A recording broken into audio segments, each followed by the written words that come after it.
Ní raibh loníocht a bháin Georgia Haas, agus ber an dé bheile den Ileán bhí si.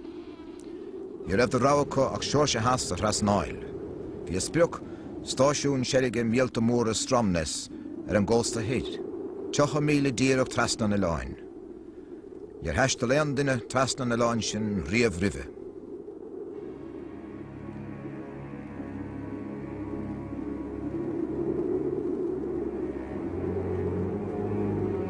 Browning Shackleton bert le tacht leis. Frank Worsley as an nua héalaing agus Tom Crean. And Shackleton was very pragmatic about it, and when they did set off in the early hours of the morning in May 1916, I mean, he didn't bring tents or sleeping bags. He knew they weren't going to be stopping, camping anywhere. They just got to make it. Níor túramach go cáráda ag dul, cé go fada sa bhí sé, cé go holca sa bhíon sneachta, an muinthidí semach beidir barna éigean nach bheithtí se Thrasnáil. Ach de bhí an créidimh seo ionta I gcónaí nach stoppach rudar bíhiad. Réan almhór banna alpacha agus airrochna, a hínan go hárdós cionan agén Atlantic, sé Georgia Haas. Bhí batha iran na hachtra a brathir scileanna slé toireachta. Tar éis dóibh túsa chuir leis an tros go luair maidin. Chreap Shackleton, Worsley agus Tom Crean feadh an lé agus isteach san naoithe. Tagann siad go puinte, nuair nach bhfuil túramach go cábhfuil siad nó cadéon céadú deiletála déanamh ach tá slíomh crochta agus sneachta díreach os a gáir. Agus tan scamhfuil agus mar sin dé híos fuatha. Tháinig ceol le titim na híthe, agus bégan dóibh dul síos go sciobtha. Hiag an siúracha chur na rópa, agus bhrú siad iad hen síos fána an géar, síos tríd a cheol.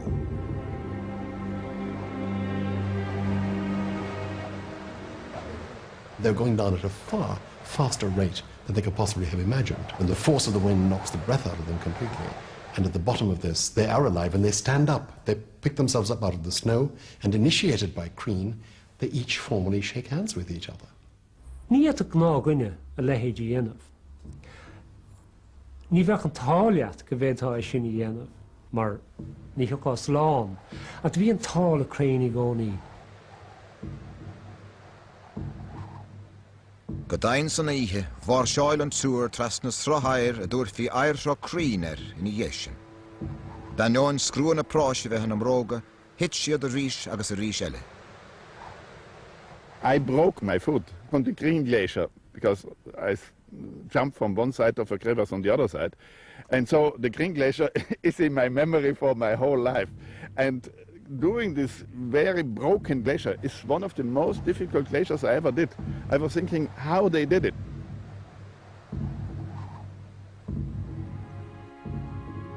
The man who's in front, the man who's the head of the group of three, is always Crean. And if you see them from God's eye, you look down on these dots in the landscape with nothing in sight, I mean nothing. You look down, you'll see that Crean and his colleague behind him are actually protecting Shackleton.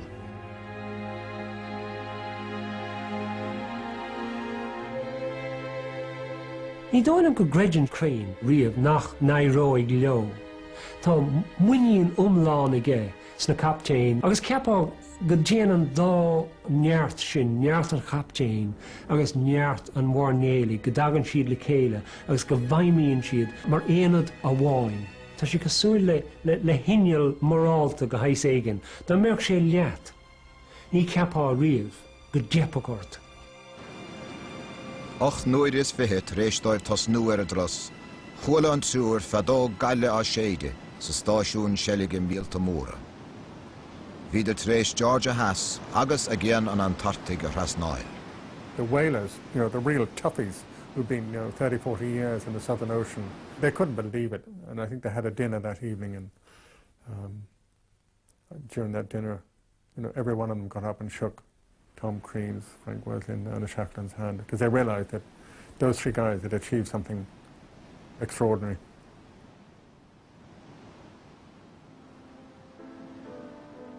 Ach bhí na fir Ileán Elephant fós le tar háil, agus ní ra bhéan bháid le fáil Georgia Haas.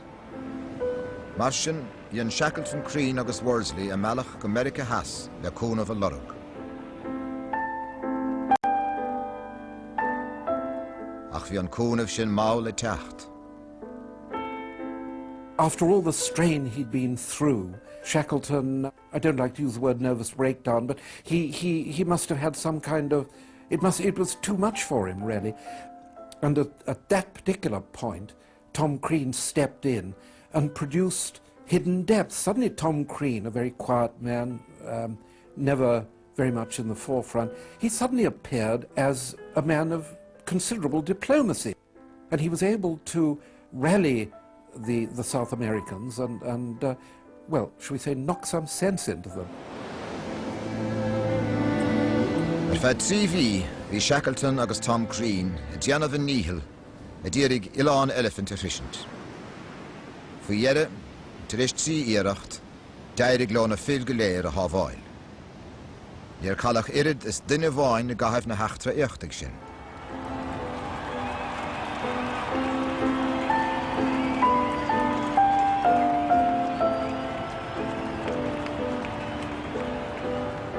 Chad Tom Crean cúpla bliain eile sa chabhlach, ach bhí an cruatan na dulling sé na Gcéan Haas tar éis a lorug a ágantir. I mí na Márta 19 sa fiche, chlach sé leis na buin agus a finsin, agus díl sé a rá na scáil a gúnda chiarí. Fós Tom Crean nelní úrlathe 19 sa fiche hocht, agus chuir siad teachbeag táirn bun in áhan na scáil, thug Tom an South Pole Inn He went from one extreme to the other. He settled in from a life of adventure, 3 times down in Antarctica. He came back to a very mundane life in Anascal, where he had a pub, which my grandmother ran. He just lay back and he just slotted into that life as if nothing had happened. Ach bevlianta contourtach hiad na blianta sin in éirin. Níatach mar nélach an gálach riaga ár de harach ar héin. Fiú má bhí irid gasce diantaige agus a bhí ag Tom Crean. Uanta bíon únar daoine ná scapan na scéalta a bhí ag Crean agus ná léire sé a héal do dhaoine agus ná dhéon sé agóibh agus mar sin de ach níor dhéon. Mar de bhí cuid dá clán páirteach san RIC mar hampla. Ní angar sé héin sa chalach riaga a bhí dríthar leis Cornelius, bhí sé sin ina bháil gan RIC agus caihué, láchué. Lúnhaío tá bhí sin bhí sé anna háach go gcuineoch Tom a bhéal dúnta faoin chabhlach riaga as dan sé mar sin feadh híal. Bhí sé go súla cúcollan teacht bháile agus de tháinig cúcollan na bháile agus chuir an star gaigéir. Bhí sé ballamh beagnach. Tháinig an ís ar Tom Crean. A régan a labhair sé faoin na chádas le Scottis le Shackleton. Na fuis na hacht trí nacha sé tríocha in Antarctica. An sin I mí júil 1908 bhuail ta an bráiteachta Tom Crean. It was a burst appendix, you see, and it was all very sudden in the end. And I really didn't know. He was grand as we thought. And he was just operated in Cork and lasted a week. He was poisoned and there was no hope for him. But we missed him terribly.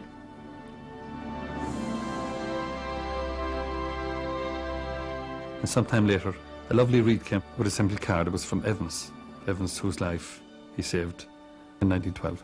But Evans never forgot him, never forgot the fact that my grandfather saved his life. How somebody from some place like there, like Anascal, 15 years of age, not very well educated, can do what he did. Take part in, I suppose, 3 of the greatest expeditions of all time. He had nothing behind him, and he achieved so much. Nuair a haga míid isteach sa tailsa, ní le chéan hintecht a bháinigin, agus sé sin go bhaid míad bás. Cahan a lán daoine is saoil agus agalra bás a chuir, agus cahan daoine eile is saoil scá an bás. Bhíon an bás an acileha de hir stich ná. Agus is tólam go minion sais dearca a bhíige Creanar an saoil. Well, má hitan sé amachchan is. Mar sin, bích mar sin. Ní a bheith agla rí a bheith rian. Ní a bheith agla rumis éini.